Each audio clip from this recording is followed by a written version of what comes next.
Okay, guys, let's clear this 357 Magnum 2-inch Taurus 605 poly. We're all clear. We are going to demonstrate loading live ammo on speed strips, so we have the real deal, so we know what it feels like with the speed strips. I'm not going to talk about speed loaders, but just focus just on speed strips right now. Now, there's three methods that I'm thinking that's kind of floating around out there for 5 shots, and these are the three methods. This is my method here, where I leave on a 5-shot revolver, I leave this one open, and I'll tell you why later. So we've got these loaded up typically how somebody would probably do it. Now some people are saying that they can put their finger here and grab the speed strip like this, and then other people grab the speed strip like that, put their index finger up on here, and I think that my second favorite one would be like this, my third favorite would be like this, and my first favorite would be mine, where I've got my index finger on the second round, because I can still get that in with my thumb and break it free a lot quicker. So what we're going to do is we're going to load the revolver like this, okay, like this,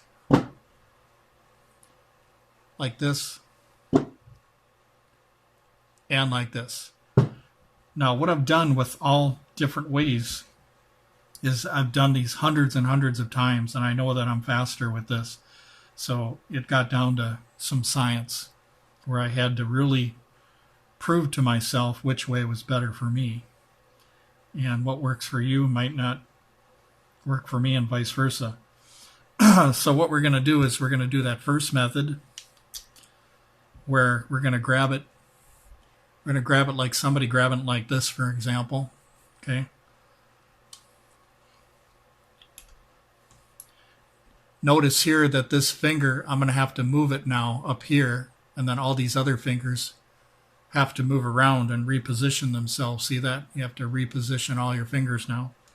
Now your index and your thumb is going to push it in still, so you can still get them in.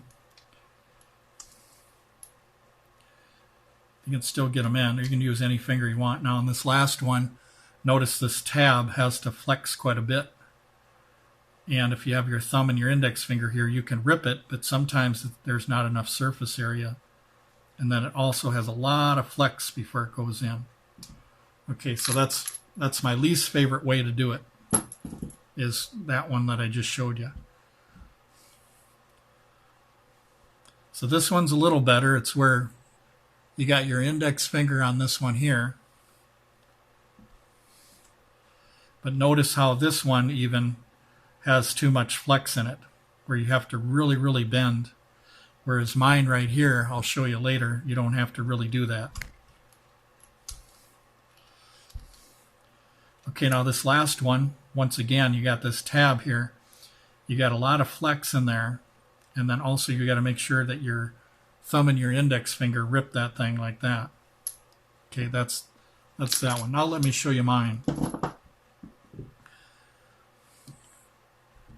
With my way, you're like this, but notice there's no gap there, so there is no second or third step because I'm already on the bullet, on the second bullet here.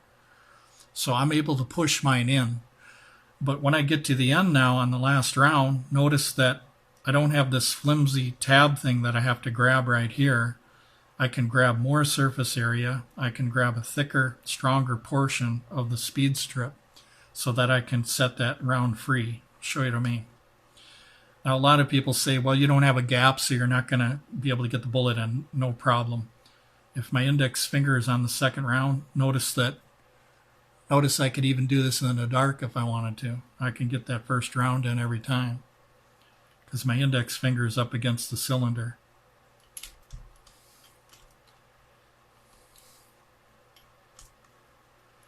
Notice on this one right here, rather than having that long travel with that flimsy tab, I can just grab here and it's set free.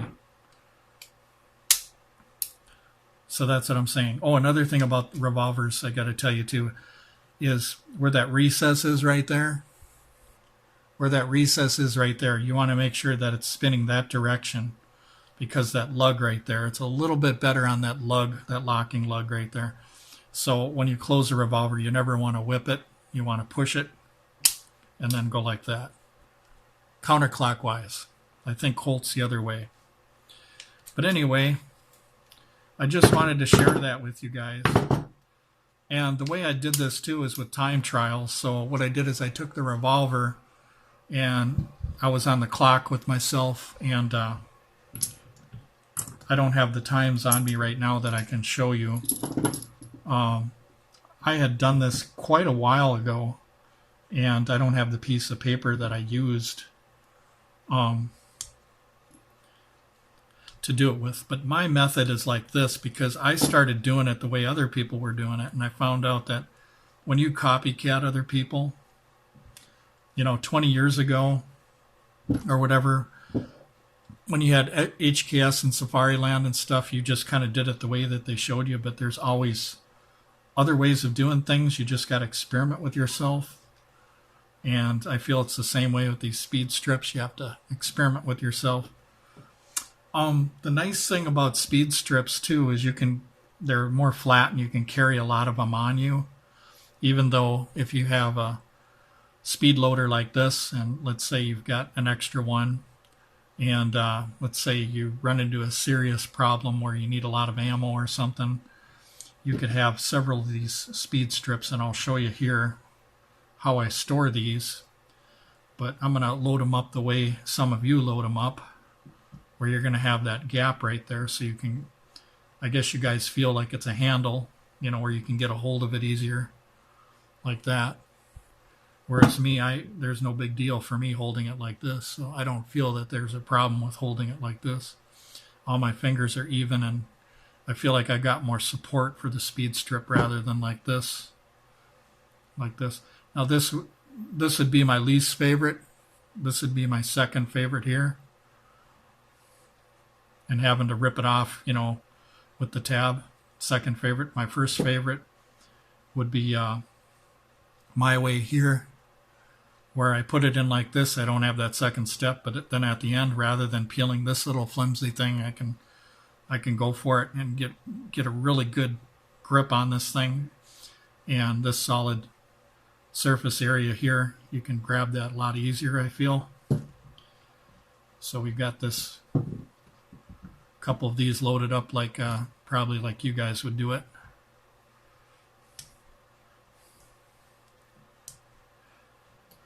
Now this is pretty much preference, because if I do my own time trials, if I do it 100 times like this, if I do it 100 times like this, and 100 times like this, 100 times like this, 100 times like this, I can tell what I'm better at by doing it over and over again.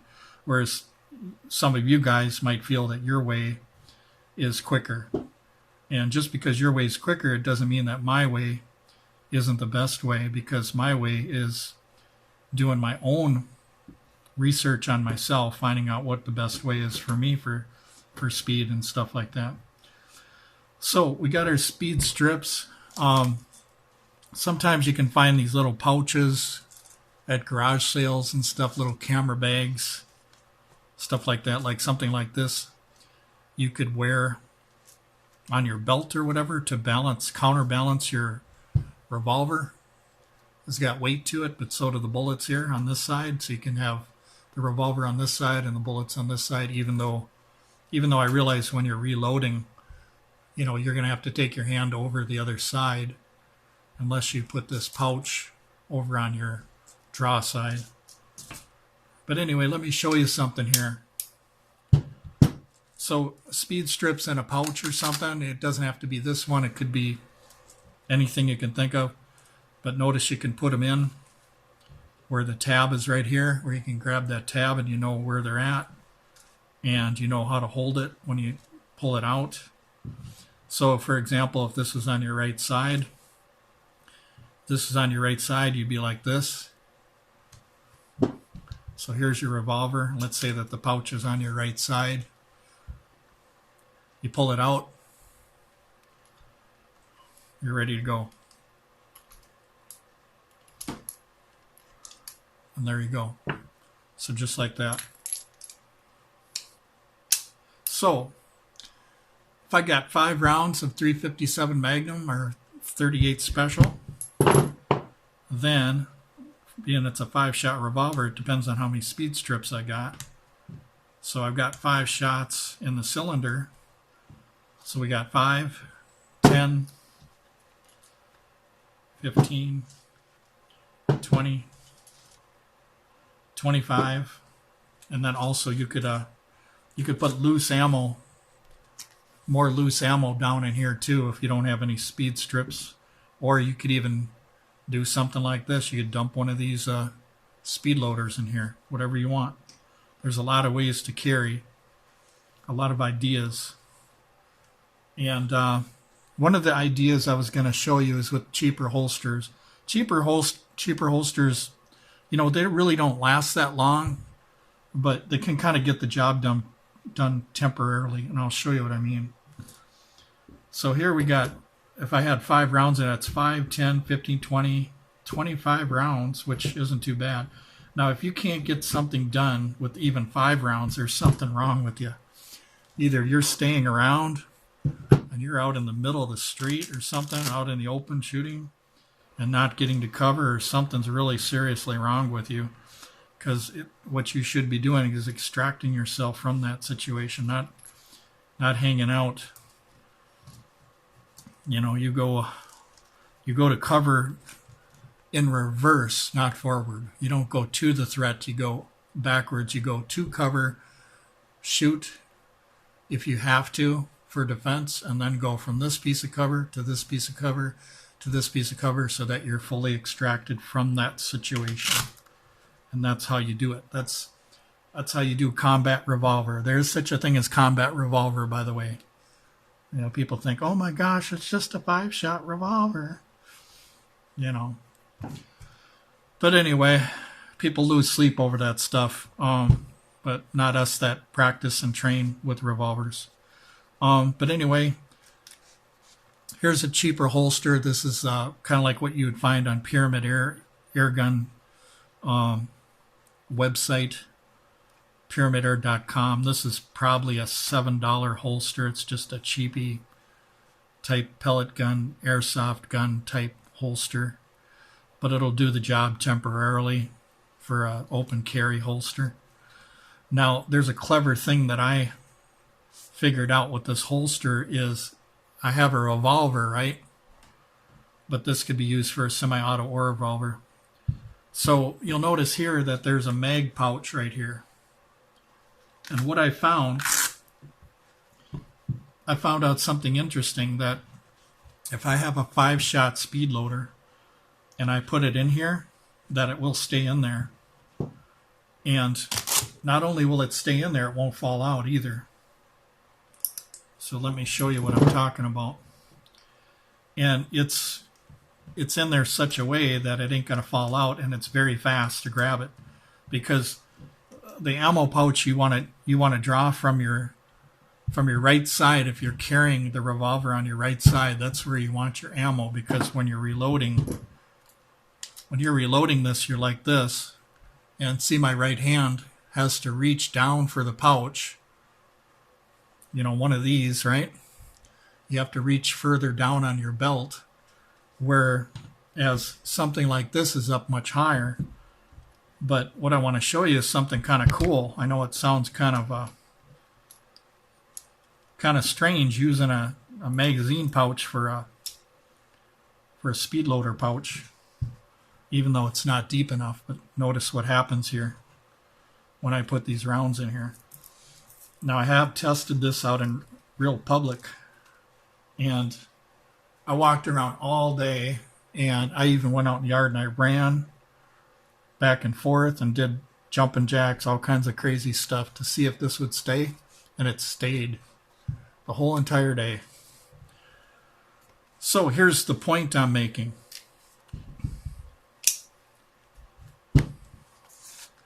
The holster is going to be high up on your belt, okay? It's up here high on your belt. So when you draw your revolver and you need to grab a speed loader, when you're like this, okay, when you want to grab that speed loader, it's within reach on your hip, and it's right there. You just go like this, You pull that thing open and look at how easy it is to grab it. And I don't grab this part, but I grab right here.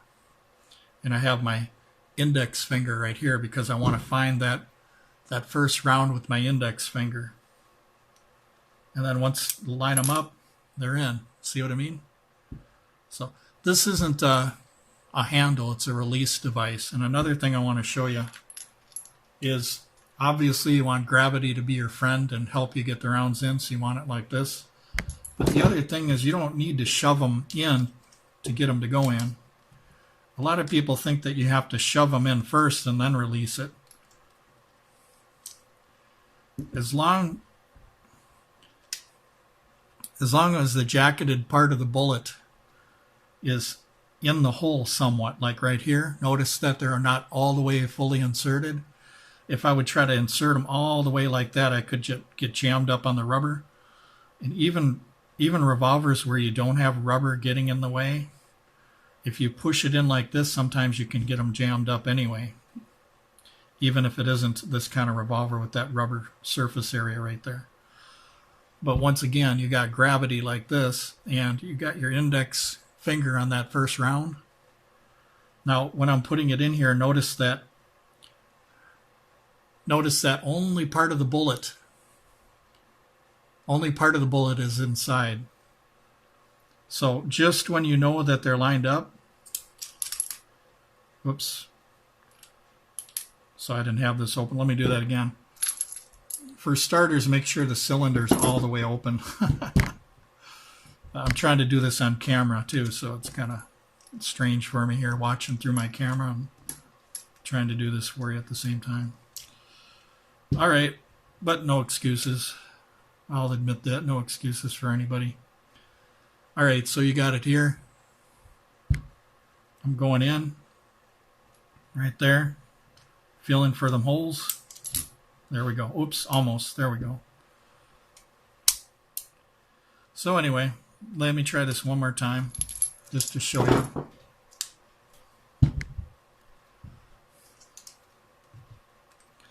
So in other words, you don't have to push them in. You can just release them. As a matter of fact, you can get hung up on this one a lot easier because of that rubber if you just push them in instead of release them. So here I am. I want more gravity here, so there we go. And they're in.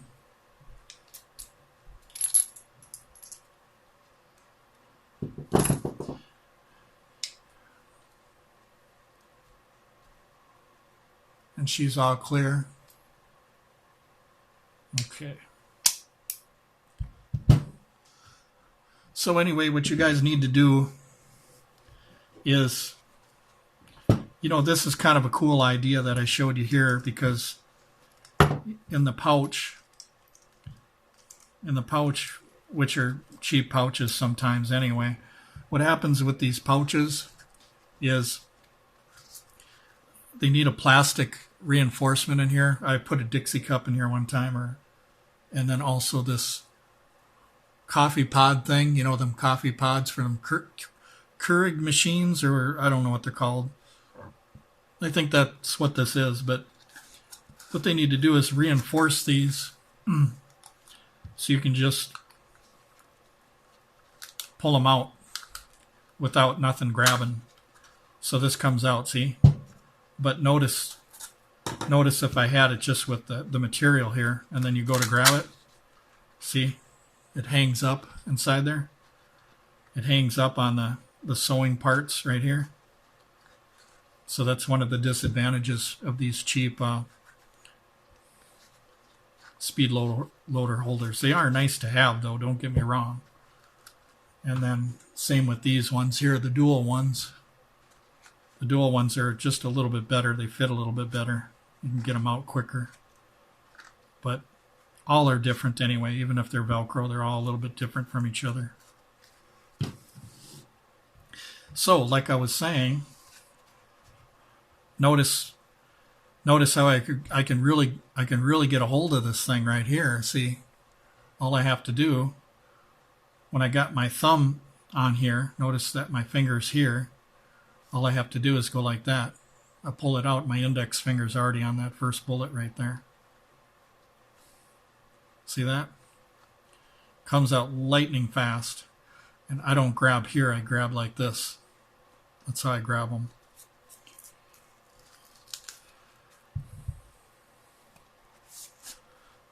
So this is what it looks like on your hip.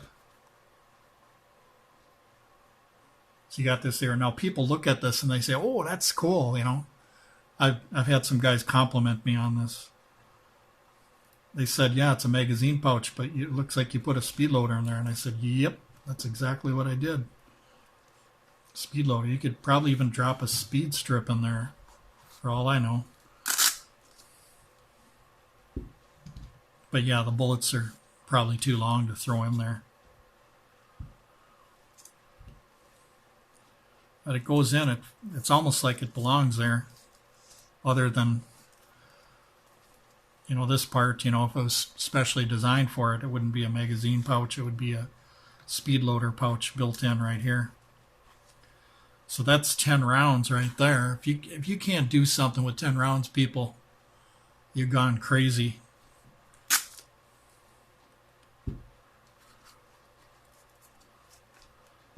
All right, you guys. Thanks for watching. Like I said, time yourself. Time yourself on your, not just on your Safari Land and your HKS speed loaders, but also do some speed strips. I think it's a great idea to do these speed strips. So let's go over this again. If I got 5 in here, and I've got 5 with the speed loader, that's 10 rounds right there, and 10 fast rounds, that means it's within reach. So we got 5, 10, 15, 20, 25. We got 30 rounds, people. We got 30 rounds. So I think it's a great deal, man. Especially if you have that extra pouch idea like I was talking about. Now I do have videos on pouches, on pellet pouches and stuff that can hold extra rounds. So anyway, this is what I was telling you guys. Practice doing it in different ways if you have a 5-shot revolver. Now I do know with the 6-shot revolver, you guys, I would think that you're probably going to fill them all the way up, you know, with all 6 rounds, or divide a couple of them up or whatever.